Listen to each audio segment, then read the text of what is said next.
Thegana Presence. Macbeth. Programmed by John Ferguson Aditi.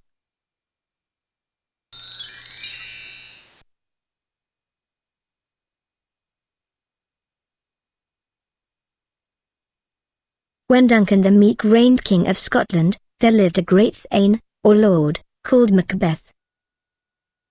This Macbeth was a near kinsman to the king, and in great esteem at court for his valour and conduct in the wars, an example of which he had lately given, in defeating a rebel army, assisted by the troops of Norway in terrible numbers.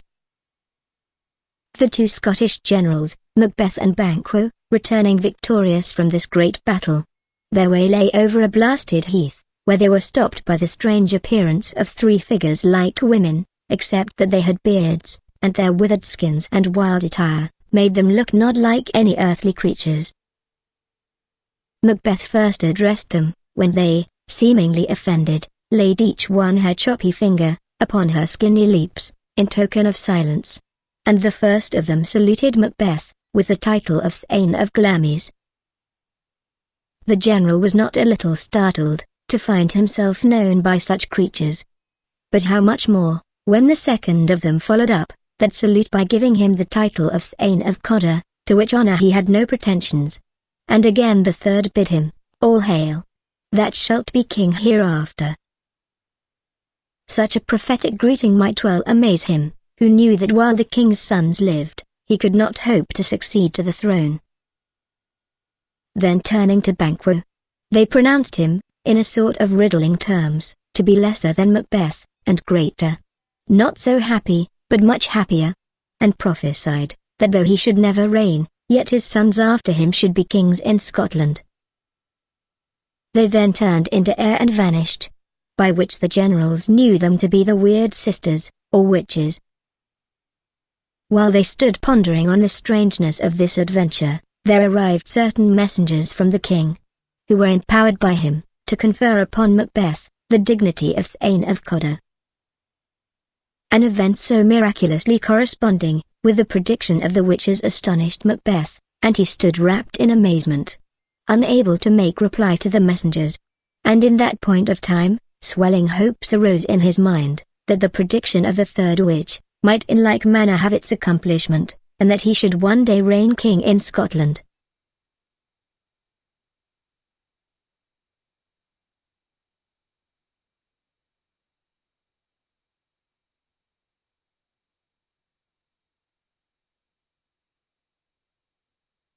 Turning to Banquo, he said, "Do you not hope that your children shall be kings, when what the witches promised to me has so wonderfully come to pass?" "That hope," answered the general, "might enkindle you to aim at the throne. But oftentimes, these ministers of darkness tell us truths in little things, to betray us into deeds of greatest consequence." But the wicked suggestions of the witches had sunk too deep into the mind of Macbeth to allow him to attend to the warnings of the good Banquo. From that time, he bent all his thoughts how to compass the throne of Scotland.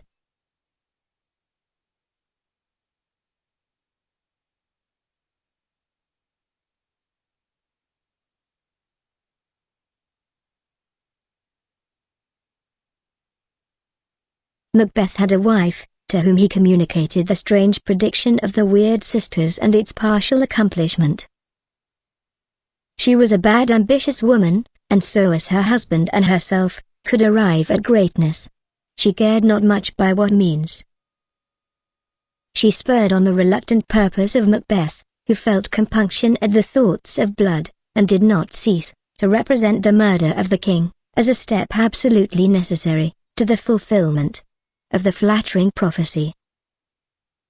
It happened at this time that the king, who out of his royal condescension would oftentimes visit his principal nobility upon gracious terms, came to Macbeth's house, attended by his two sons, Malcolm and Dalban, and a numerous train of thanes and attendants, the more to honor Macbeth for the triumphal success of his wars. The castle of Macbeth was pleasantly situated, and the air about it was sweet and wholesome, which appeared by the nests which the martlet, or swallow, had built under all the jutting friezes and buttresses of the building, wherever it found a place of advantage. For where those birds most breed and haunt, the air is observed to be delicate. The king entered, well pleased with the place, and not less so with the attentions and respect of his honoured hostess, Lady Macbeth, who had the art of covering treacherous purposes with smiles, and could look like the innocent flower, while she was indeed serpent under it. The king, being tired with his journey, went early to bed, and in his state-room to grooms of his chamber, as was the custom, beside him. He had been unusually pleased with his reception, and had made presents before he retired to his principal officers, and among the rest, had sent a diamond to Lady Macbeth, greeting her by the name of his most kind hostess. Now was the middle of night, when over half the world nature seems dead, and wicked dreams abuse men's minds asleep, and none but the wolf and the murderer are abroad. This was the time, when Lady Macbeth waked, to plot the murder of the king. She would not have undertaken a deed so abhorrent to her sex, but that she feared her husband's nature, that it was too full of the milk of human kindness, to do a contrived murder. She knew him to be ambitious, but withal to be scrupulous, and not yet prepared for that height of crime, which commonly in the end, accompanies inordinate ambition. She had won him to consent to the murder, but she doubted his resolution, and she feared that the natural tenderness of his disposition, more humane than her own, would come between, and defeat the purpose. So with her own hands armed with a dagger, she approached the king's bed, having taken care to ply the grooms of his chamber so with wine, that they slept intoxicated, and careless of their charge. There lay Duncan in a sound sleep, after the fatigues of his journey, and as she viewed him earnestly, there was something in his face, as he slept, which resembled her own father, and she had not the courage to proceed.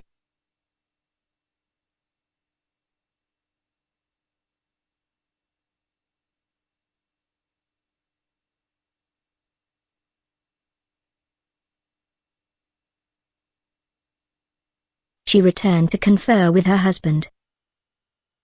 His resolution had begun to stagger. He considered that there were strong reasons against the deed.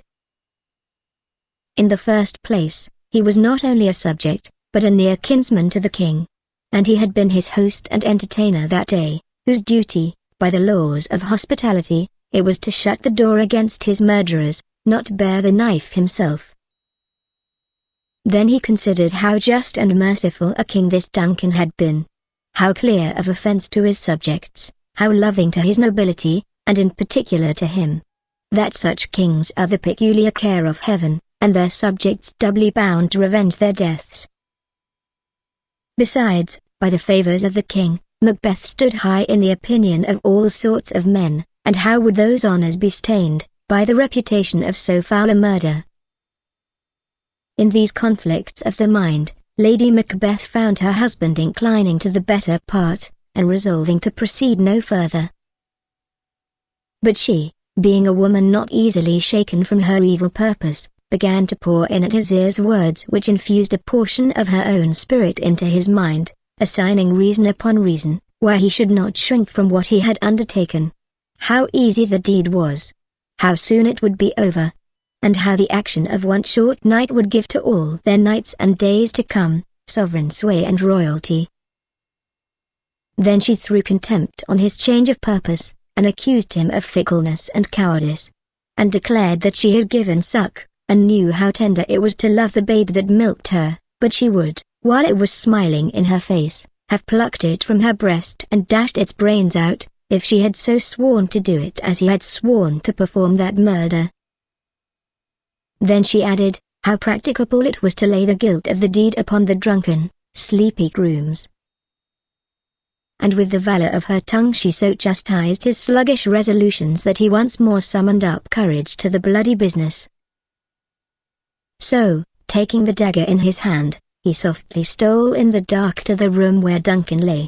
And as he went he thought he saw another dagger in the air, with the handle towards him, and on the blade and at the point of it drops of blood. But when he tried to grasp at it, it was nothing but air, a mere phantasm proceeding from his own hot and oppressed brain, and the business he had in hand